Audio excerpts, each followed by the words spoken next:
This is the Uptick Newswire Stock Day podcast, sponsored by InvestorsHangout.com. Subscribe to us on iTunes, Google Play, and YouTube to stay up to date on penny stock news and interviews, public information on OTC, pink sheets, and microcap stocks from around the world. With your host, Everett Jolly. On today's show, I'm bringing you a brand new company, and I'll tell you what, I'm super excited to have them on my show. They came on my radar about 2 or 3 months ago. Get ready. This company is ready to blow up. Even though they're trading at $4.15 with a market cap of $130 million, I think this stock can go to $15 within months. And with us today is the company Sunniva, Inc. They trade on the OTCQX under the ticker symbol SNNVF. They also trade on the Canadian Stock Exchange under the ticker symbol CNN. Today, we're lucky to have the President and Chief Strategy Officer, Leith Pederson. Leith, welcome back to the show. I greatly appreciate for your time. Thank you for coming on. Hey, my pleasure. Give my listeners a little bit of background of maybe yourself and your company, and then I want to get into the Q&A. Certainly. My name is Leith Pederson. I'm a co-founder and president of Sunniva, Inc. Sunniva is a public company trading on the Canadian Stock Exchange under the symbol SNN, and its symbol in the U.S. is SNNVF, trading on the OTC. My background is 20 years in finance, investment banking, corporate strategy, mergers and acquisitions. I've worked with hundreds of startup companies, both in the public and private sector. When I first looked at this opportunity, there was one individual that came to mind in Canada.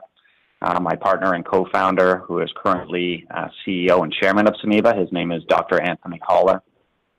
He's a very well-known entrepreneur in the Canadian and U.S. biotech space, having co-founded a company that he was CEO of called IDB Biomedical. This was a public company both in Canada and the U.S. And what they did is they built one of the largest flu vaccine manufacturing plants in the world, leveraging the latest technologies of the day. And by doing that, they were able to produce flu vaccine at a much higher quality than anyone else in the world, at a significant scale, being able to produce 100 million doses a year and at half the cost. At that time, even in a mature industry, most of the factories that were producing flu vaccine were 30, 40 years old. Wow. And this is very similar to a very new industry in cannabis, where no one's really looking to the future of using all the technologies, because eventually everything gets commoditized. So this success brought in GlaxoSmithKline. Of course, this was very disruptive to the flu vaccine industry in the 2000s, and they were bought out for a total consideration of $2 billion, which encompassed $1.7 billion in stock, and they assumed $300 million in debt. So when we looked at Sunniva, Sunniva means gift from the sun, and that's truly what we're doing here. Everything we're doing is leveraging the sun through building these large-scale greenhouses, and it is the actual gift of the sun. And the first step was then to attract the likes of someone like Dr. Anthony Haller. He goes by Tony. Very, very great guy, and well-seasoned. And we were fortunate to also have attracted key members from ID Biomedical to our board. One of those being Todd Patrick, who was the president of ID Biomedical, is our lead director. We also got some corporate counsel. We were also able to attract, from an accounting point of view, a top partner from KPMG. So everything starts with a management team, especially in an industry that is moving so quickly. Absolutely. So the next step was really, having learned from a case example of that business model, and us being in a position where we can learn from the current landscape of the large licensed producers in Canada, gives us a significant advantage, especially when we're building out facilities in California, where all the big boys, including big alcohol, pharma, tobacco, who have all formed relationships with the big Canadian companies. They're unable to come to the United States right now and into California simply due to its federal illegality and scheduling of cannabis as a drug. So we're very fortunate to look at the landscape and see the partnerships being formed, seeing the mistakes, and really defining our business model and what we think will build a successful company, not only today, but into the future. And that's really, if we're taking two case studies, it's ID Biomedical and it's, some of the big successful Canadian LPs and what they're doing. And one comes to mind that I think is probably the most successful business model out there is definitely Canopy and Constellation Brands.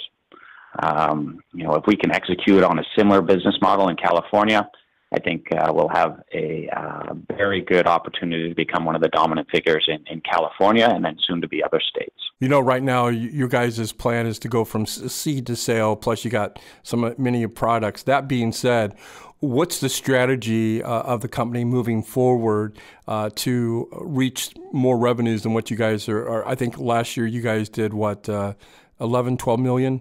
Exactly. Yeah, we did that out of our clinics and some of our core hardware business.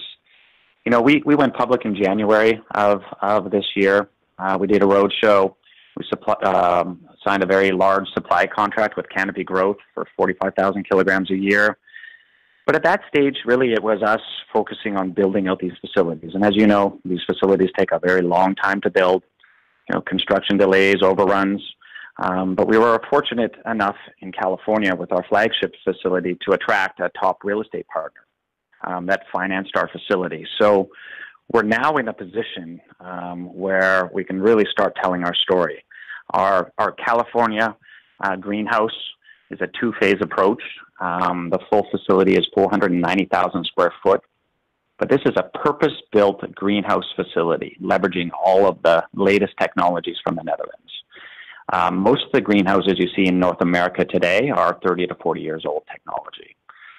So what I'm talking about is full automation, robotics, climatic controls, and most importantly, we want to have the assurance that anything coming out of that facility is pesticide-free. Absolutely. Because that has been a very big problem, not only in Canada, but in California, if I recall correctly, from the testing that is coming out, over 85% of all products in California were tested for heavy metals or pesticides. So it took us about a year and a half to build this facility. Our phase one is 325,000 square feet and will produce 50,000 kilograms of premium, safe, pesticide-free flour at capacity, and an additional about 10,000 kilograms that will be used for extracted products. Extracted products can be vape carts, beverages, tinctures, capsules, sprays. But once again, it's very important to have the clean flour and trim biomass because anything you're extracting, you're concentrating. So what we've seen in California is prices are probably going to dramatically go up in the short term and probably over the next 2 to 3 years, which we like. But our goal is these large-scale facilities that leverage the sun and automation will have longevity. We'll produce all products, all costs for well less than $1 a gram, and high quality. So I think building this infrastructure will allow us to have a runway for the foreseeable future in California. Vertical integration, you hear that buzzword in your industry a lot. Really, what does that mean for a cannabis company? Well, for cannabis companies today, I think what you're seeing is, it's still a young industry. So with the key 5 verticals that we look at in the cannabis space today, first starts with cultivation at scale, which I believe is probably the most difficult to achieve, only because of the time frame it takes to build these type of facilities and the cost. The next vertical, upstream vertical, is the extraction facility. You could think of that as the refinery. This is where you make all of your refined products that can go into beverages, tinctures, sprays, vape carts, extracts. And we have an operational facility currently in California, a mile from our cultivation facility. I should add that our cultivation facility will go live Q1 of this year, so right around the corner. The next evolution that you've seen, both in Canada and in vertical integration, is the launching of brands. Brands are very significant. And if you can get your brands into the shelf space at scale early on, you're going to capture a lot of market share. And Sunniva is finally at the juncture today where we are launching our House of Brands. The House of Brands will encompass all the major product categories, being flour, pre-rolls, extracts, concentrates, beverages. But all of that supply needs to come from cultivation and the extraction. We also have, the next vertical is distribution. In California, we have a distribution license and we have a delivery license. And we are currently talking to groups to tighten relationships from the distribution side. What's very interesting is the distributors are very frustrated in California because they cannot find, clean biomass, or more importantly, brands that have clean products at scale. So you can see how synergistically, it's a very important time to be forming these type of relationships. And lastly, you have branded stores, or they could also be clinics. And in California, we're fortunate to be able to have a flagship on-site dispensary inside our large-scale high-tech greenhouse. So if you were to think of going to a winery, that's the type of experience you'll get when you come to this facility and into our retail location. You'll be able to view what's happening and all the automation and people in white suits in the greenhouse, which will provide a level of trust up to where your product is made. And our dispensary will be like nothing out there in the marketplace. It's not going to be an Apple store. It's going to be more of a retail experience where we showcase all our house of brands. And then we have a delivery license that we can distribute that to people who come to the facility. So those are sort of the 5 pillars of vertical integration.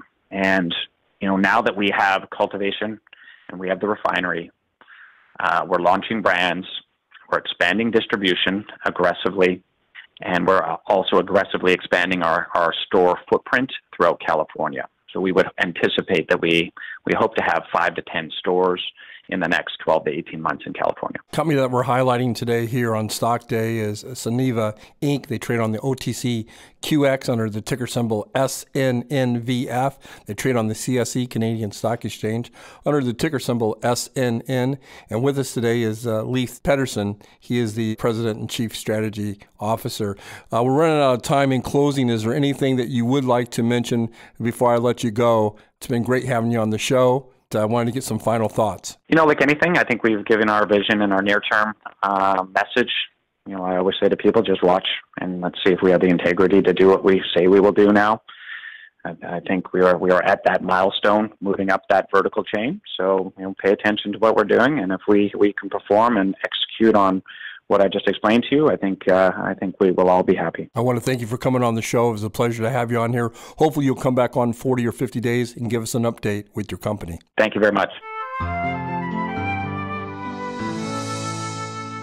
This program is entirely sponsored and produced by Uptick Newswire, LLC, which is responsible for the content. The opinions and information provided on this program are those of the guests and those of the respective companies they represent, and do not necessarily reflect those of the staff or management of Uptick Newswire. Uptick Newswire encourages all listeners of this program to do their due diligence and research when determining investment strategies that will work for them, or to seek the assistance of an investment professional. The guests of this program may have paid for its distribution and are not directly affiliated with Uptick Newswire or this station.